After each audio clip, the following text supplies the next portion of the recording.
알기 쉬운 생활법령 진행해 보겠습니다. 최근 한 아이돌의 마약 투약 의혹의 단서를 제공한 이 공익신고자의 정체가 알려지면서 신고자에 대한 보호가 너무 허술한 것이 아니냐 이런 말들이 계속해서 나오고 있습니다. 그래서 오늘은 공익신고자 보호법에 대해서 좀 자세히 알아보려고 하는데요. 자, 박 변호사님, 예전에는 이 내부 고발자라고 불렸던 것 같습니다. 공익신고자에 대해서 자세히 설명을 부탁드릴게요. 예, 공익신고란 공익침해행위에 대해서 신고를 하는 것을 말하는데요. 네. 공익침해행위는 284개 법률에서 정하는 벌칙 또는 행정처분에 해당하는 행위를 말하는데 크게는 국민의 건강, 안전, 환경, 소비자 이익, 공정한 경쟁, 기타 공공이익 등과 관련한 분야로 나눌 수가 있습니다. 네. 공익침해행위가 발생했거나 발생할 우려가 있는 경우에는 누구든 공익신고를 할 수 있는데요. 반드시 근로자나 업체 관계자 등 내부자로 한정하고 있지는 않습니다. 공익신고는 국민권익위원회, 경찰서 등 수사기관, 지방자치단체 등 행정감독기관, 공공단체, 국회의원 등에게 신고할 수 있습니다. 네, 그렇군요. 우선 공익신고자를 보호하기 위해서 따로 법령이 마련돼 있다고는 합니다. 어떻게 보호를 받게 되는지 최 변호사님 좀 자세히 알려주시죠. 네, 우선은 법령으로 보호받고 있는 법령은 공익신고자 보호법이 있는데요. 공익신고자 보호법에는 우선 비밀 보장을 받을 수 있습니다. 네. 공익신고자는 공익신고자 보호법 제12조에 따라서 누구든지 공익신고자 등이라는 사정을 알면서 그 인적사항이나 혹은 공익신고자임을 미루어 알 수 있는 사정을 공개하거나 보도하는 것을 금지하고 있습니다. 네. 그래서 그 부분에 대해서 물론 공익신고자가 동의한 경우에는 공개가 가능합니다만 그 부분에 대해서 이를 위반하면 공익신고자 보호법 30조 제1항 2호에 따라서 5년 이하의 징역 또는 5천만 원 이하의 벌금형에 처해질 수 있고요. 예. 둘째로 공익신고자는 신변보호 요청을 할 수 있습니다. 신변보호의 그 신변의 위협을 느낄 경우에는 예. 신고자는 권익위원회에 공익신고자보호법 제13조에 따른 신변보호를 요구할 수 있습니다. 예. 그래서 일정 기간 동안 특정 시설을 이용하거나 일정 기간 동안의 신변 경호, 참고인 또는 증인으로서의 출석, 귀가시 동행, 예. 그다음에 대상자의 주거에 대한 주기적 순찰 등의 보호 등을 받을 수 있습니다. 그렇군요. 잘 알겠습니다. 그리고 공익신고를 하게 되면 당사자의 책임도 덜어준다고 하던데요. 자세한 내용 좀 설명해 주시죠. 네, 우선 책임 감면은 크게 세 가지로 나눌 수 있는데요. 네. 첫 번째로는 형 징계 및 행정처분의 감경 면제입니다.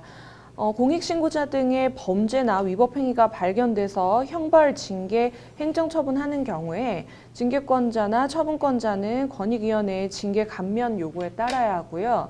두 번째로는 직무상 비밀 준수 의무 배제 규정입니다. 공익신고 내용에 직무상 비밀이 포함되어 있는 경우에 이 내용을 발설하더라도 직무상 비밀 준수 의무를 위반하지 않은 것으로 간주를 하고 있습니다. 네. 또한 손해배상 청구 금지 조항이 있는데요. 피신고자가 공익신고 등으로 손해를 입어서 손해배상 청구를 하겠다 하는 경우에 공익신고자에게 손해배상 청구를 할 수 없도록 규정을 하고 있습니다. 네, 잘 알겠습니다.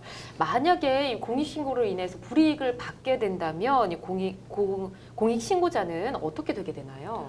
우선은 공익신고자 보호법은 모두 누구든지 예. 그 공익신고자에게 불이익한 조치를 하지 못하게 금지하고 있습니다. 네. 그런데 그 금지 규정을 위반을 해서 신분상 행정적 혹은 경제적 이익을 불이익 조치를 하면 네. 그 부분에 대해서 만약 파면, 해임 등 신분 상실 등에 해당하는 신분상 불이익을 주면 3년 이하의 징역 또는 3천만 원 이하의 벌금형에 처해질 수 있고 만약에 그 이외의 징계와 네. 관련된 불이익 조치를 취하면 예. 2년 이하의 징역 또는 2천만 원 이하의 벌금에 처해질 수 있습니다.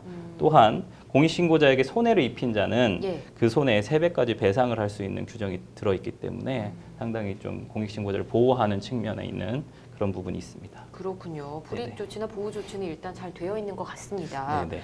공익신고자에 대한 보상도 있다고 하던데요. 어떤 보상을 좀 받게 될까요?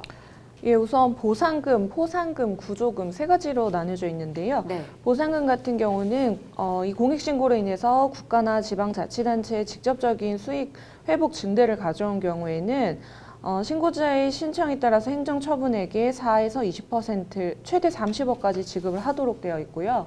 포상금 같은 경우는 재산상 이익이 없어도 공익의 증진을 가져온 경우에는 예산의 범위 내에서 위원회 심사를 통해 지급하도록 되어 있습니다. 그리고 구조금 같은 경우는 공익신고 등으로 인해서 피해를 받았거나 비용을 지출한 경우에 그 지출한 비용을 권익위원회에 신청을 해서 지급을 받을 수 있습니다. 네. 자, 그리고 이번 아이돌 마약 투약 의혹에 대한 공익 신고의 경우는 대리로 이루어졌다고 합니다. 공익 신고도 대리가 가능한가 보네요. 네, 대리가 가능합니다. 그래서 예. 공익신고자 보호법은 공익을 침해하는 행위를 신고하는 사람을 보호하고 지원하는 법률로서 네. 변호사가 제보자를 대신해서 공익신고를 할 수 있게 된 것은 근데 불과 얼마 되지 않았습니다. 그렇군요. 네, 그래서 그게 2018년에 개정이 됐고요. 2018년에 개정된 내용을 보면 네. 공익신고는 자신의 인적사항을 밝히지 아니하고 변호사로 하여금 공익신고를 대리할 수 있도록 한 제8조의 2에 비실명 대리신고라는 규정이 있습니다. 네. 그래서 그 규정이 도입이 되면서 인적사항을 밝히지 않고 변호사가 대리해서 신고를 할 수 있게 되었고요. 그래서 예. 변호사는 제보자에게 받은 증거자료와 위임장 등을 가지고 국민권익위원회에 신고를 하게 되는 것이죠. 그래서 그 대리신고는 국민권익위원회에만 할 수 있고 예. 제출된 자료는 봉인되어 보관되기 때문에 매우 안전하다고 할 수 있습니다. 그렇군요. 네네. 알겠습니다. 자, 이번에 언론들이 공익 신고자에 대한 정보를 모두 노출시켰습니다. 이 부분은 확실히 문제가 될 수 있을 것 같은데요, 박 변호사님. 네, 그 공익신고자의 신분을 노출하는 것은 엄연한 불법이고요. 이것이 언론의 보도라고 하더라도 마찬가지입니다. 이에 이제 권익위원회는 관련 언론사에게 법률 위반을 경고했고요. 예. 실명을 무단으로 공개한 기자를 상대로 고발을 할 가능성을 좀 검토하겠다는 의견을 표시했습니다. 잘 알겠습니다. 불의를 보면 참아서는 안 된다라고 우리가 모두 알고 있지만 실천하기가 참 힘듭니다. 공익을 위해 여러 불편함을 감수하며 신고하는 이들이 있기 때문에 더 살기 좋은 세상이 만들어지는 게 아닌가 하는 생각을 해봅니다. 자, 공익 신고자 보호법과 관련해 더 궁금한 점이 있으신 분들은 법제처 홈페이지를 참고하시면 되겠고요.